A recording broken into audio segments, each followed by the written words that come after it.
Hello everyone, welcome to back my channel. I hope everyone is having a wonderful day. Before starting the video, please go ahead and hit the subscribe button and give this video a thumbs up. The bold and the beautiful spoilers for the week of June 2 suggest that Liam Spencer, Scott Clifton, will make a final decision about his treatment. Luna Nozawa, Lisa Yamada, buys a gun. However, that could lead to Sheila Carter Sharp, Kimberlyn Brown, Warning John, Finn Finnegan, Tanner Novlin, and Steffi Forrester Finnegan, Jacqueline McSins Wood. Let's begin with Liam, who is battling an inoperable brain tumor. The character also insists on keeping it a secret from most people. This is putting a strain on Steffi, but she's doing it for him. Meanwhile, Liam has to decide if he's going to accept the risky procedure mentioned by Grace Buckingham, Cassandra Creech. Liam wants to extend his life, but not lying in a hospital bed.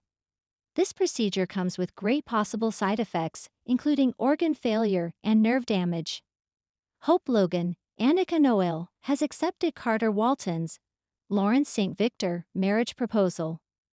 Liam is very insistent that Carter and Hope need to be together.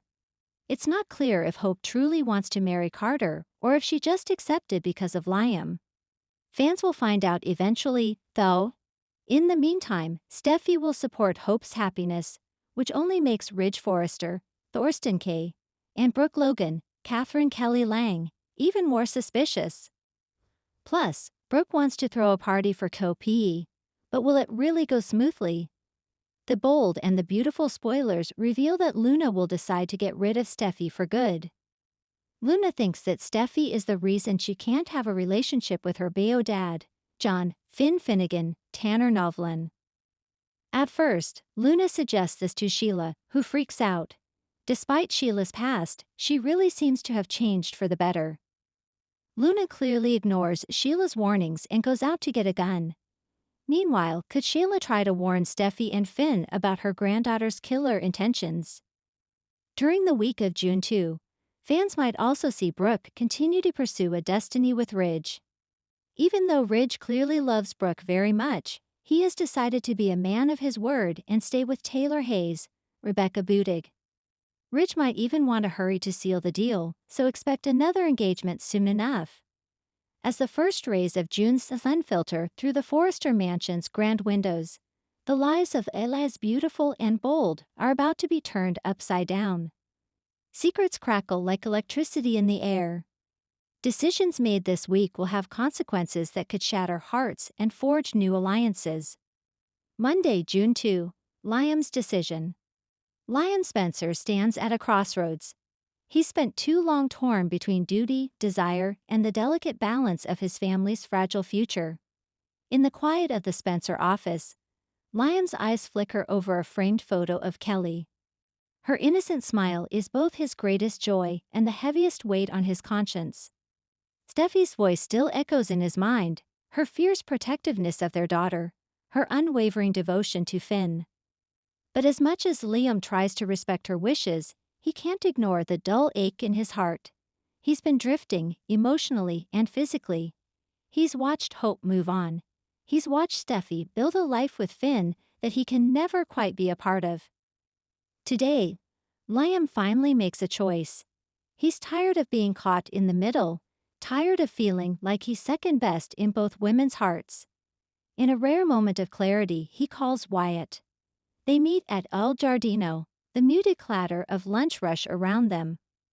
Wyatt sees the haunted look in his brother's eyes and braces for bad news. "I'm done, Wyatt," Liam says, his voice low but resolute. "I'm done chasing after something that's never going to be mine." Wyatt tilts his head. "You're talking about Hope, or Steffi?" Liam runs a hand through his hair, frustration boiling over. "Both. I'm tired of feeling like I'm the consolation prize. I love Kelly, she's my world. But I need to build a life of my own, no more back and forth, no more holding out hope that things will magically work out." Wyatt's expression softens. "That's big, man. But are you sure? You've always said Steffi is your family." "She is," Liam says quietly. "But I'm finally realizing I can be a father to Kelly without tearing my heart in two every day." Back at the Cliff House, Steffi is caught off guard when Liam shows up to talk. She can sense the gravity in his demeanor, the calm before a storm. "I wanted to tell you in person," he says, his eyes glistening. "I'm going to take some time for myself. Figure out what I really want out of life, beyond being Kelly's dad. I'll always be there for her, but I need to step away from everything else." Steffi feels a pang of relief, followed by guilt. She's always cared about Liam, but her love for Finn is undeniable. She sees how hard this is for Liam, but she also knows it's the right thing for all of them. "I respect that, Liam," she says, reaching for his hand. "You'll always be Kelly's father, and you'll always be family. But you deserve to find your own happiness too." They share a moment of bittersweet understanding, and as Liam leaves, there's a sense of finality in the air. An unspoken promise that maybe, just maybe, they can all move forward. Tuesday, June 3. Luna's killer intent. At Forrester Creations, Luna Nozawa is a storm brewing just beneath the surface. Her usually warm smile has a shadow behind it now, a simmering rage she can barely contain. Ever since learning the truth about her father and the lies that have haunted her family, Luna has been teetering on the edge. Archie has noticed something different about her. The girl he fell for was sweet and gentle, but lately, she's been distant, almost calculating. He finds her in the design office, sketching furiously, her pencil nearly breaking from the pressure of her grip. "Luna, talk to me," Archie says softly, reaching out to still her hand. "What's going on? You're not yourself." Luna looks up, her eyes flashing with an intensity that makes him flinch. "I'm tired of being a pawn in other people's games, RJ. My entire life, I've been told half-truths and pretty lies. I'm done with it." He frowns. "What are you saying?" She hesitates, then blurts out, "I know what I have to do. My mother, Poppy, she always said you can't run from your past. But I'm not going to run anymore. I'm going to end it." Archie's brow furrows. "And what?" "Luna, you're scaring me." Luna's eyes soften for a moment. She touches his face, her fingers trembling. "I love you, RJ. But there are things I can't tell you, things I have to do. Just trust me." Meanwhile, in the shadows of the Forrester corridors, Luna crosses paths with Bill Spencer. She's always felt an undercurrent of danger around him, a man who's as powerful as he is ruthless. But today, she's the one radiating a quiet menace. "Luna," Bill drawls, his piercing gaze assessing her carefully. "You look determined."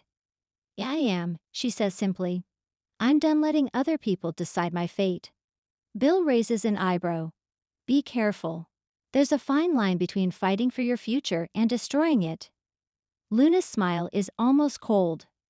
"Maybe some things need to be destroyed, Bill." Her cryptic words linger long after she walks away. And as she disappears into the shadows of the design floor, there's a sense that whatever she's planning, it could change everything. Wednesday, June 4. Sheila's moral dilemma. Sheila Carter has always walked the line between chaos and control. She's played every angle, manipulated every situation to her advantage. But for the first time in years, she's facing a choice she never thought she'd have to make. A choice that could cost her the one thing she cares about more than herself, her relationship with Finn. In her tiny apartment, Sheila stares at a photo of Finn as a baby. The innocent child she never got to raise. The child she's been fighting to claim as her own ever since. She's worked so hard to prove she's changed, to show him she can be a mother worth loving. But old habits die hard. Sheila's phone buzzes with a message from Deacon. He's been her confidant in ways no one else can be, someone who sees both the monster and the woman inside her. "Deacon, we need to talk. I know you're thinking about going too far." Sheila closes her eyes, the words like a slap. He's right, of course. She's been toying with the idea of eliminating a threat that could expose secrets she's buried for years. But if she does it, she risks losing Finn forever. At Il Giardino, she meets Deacon in a quiet corner. His expression is tense, his jaw clenched. "Sheila," he says softly, "don't do it. I know what's going through your head. You think if you get rid of this threat, you'll have a clear path to Finn. But it doesn't work like that. Sheila's lips tremble. I can't lose him, Deacon. He's my son. My only chance at redemption. Deacon takes her hand. I know. But if you cross this line, there's no going back. You've worked so hard to prove you changed. Don't throw it all away. Sheila looks away, tears gathering in her eyes. For the first time, she feels the weight of her choices crushing her. She wants so badly to be better, to be someone Finn can love. But the darkness inside her is always whispering, always pulling her back to the edge. Back at the hospital, Finn is dealing with his own crisis. He's noticed the strain in Sheila's voice, the way she avoids meeting his gaze. He's torn between his professional ethics and his personal connection to the woman who gave him life. Mom, he says when she shows up at his office, her eyes red-rimmed. Is there something you're not telling me? Sheila hesitates. The truth claws at her throat, but she forces a brittle smile. I'm fine, sweetie, just tired. You don't have to worry about me. But Finn does worry. He's seen the lengths Sheila will go to in the past, and he can't shake the feeling that something is about to break. Thursday, June 5, the threat unveiled. As the week barrels forward, the pieces start to fall into place. Archie is more convinced than ever that Luna is hiding something dangerous.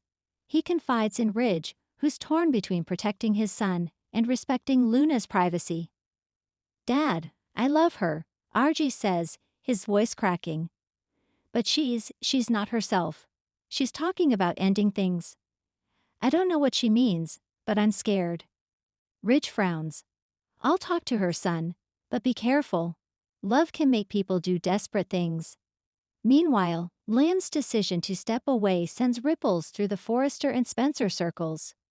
Hope tries to hide her heartbreak. She's always loved Liam, even when she couldn't admit it. But part of her knows this is what he needs. In a quiet moment at the cabin, Hope looks at a family photo. Her eyes linger on Liam's face, and she whispers to herself, I hope you find what you're looking for. But not everyone is ready to let go. Thomas, sensing an opportunity, decides to reach out to Hope. He's seen the pain in her eyes, and he can't deny that he still wants her. Maybe, just maybe, this is their second chance. At Forrester Creations, Thomas approaches Hope as she reviews designs. You okay? He asks softly. She gives him a tired smile. I will be. Liam needs to figure things out, and maybe I do too. Thomas's heart skips a beat. You don't have to go through this alone, Hope. I'm here. Always. Their eyes meet, and there's a flicker of something, possibility, maybe even hope. Friday, June 6. Luna's choice, Sheila's confession. The week's end is electric with tension. Luna stands on the edge of a precipice. She's holding a letter in her hand, a confession she's written to clear the air and lay bare every secret she's been hiding. But she's also holding a small bottle, its contents dangerous and final. Archie finds her in the Forrester showroom, the letter trembling in her grip. Luna, what are you doing? He demands, his voice shaking. She looks at him, tears streaking her cheeks. I thought if I ended it all, no one else would get hurt. But that's not the answer, is it? Archie takes her face in his hands. No, it's not. Whatever you're dealing with, we can face it together. Luna collapses against him, sobbing. She drops the bottle, and it clatters harmlessly to the floor. I'm so scared, RJ. I don't know who I am anymore. He pulls her close. You're Luna, the girl I love, and I'm not going to let you destroy yourself. Meanwhile, Sheila reaches a breaking point of her own. She shows up at Deacon's apartment, her eyes wild. I can't do it, Deacon. I can't cross that line. I want to be a mother to Finn. I want to prove I can be good. But it's so hard. Deacon holds her as she breaks down. You made the right choice, Sheila. You're stronger than you think. In the final scenes of the week, Finn and Steffi stand in the living room of the Cliff House, watching the sunset. There's a quiet peace between them, a sense that maybe, just maybe, they can put the past behind them. But outside, in the shadows, Sheila watches. Her eyes are filled with a mix of longing and regret. She knows the road ahead won't be easy, but for the first time in a long time, she feels like she's finally made a choice that could lead her back to the light. Thanks for watching this video, and please subscribe our B&B Star Death YouTube channel for more update news.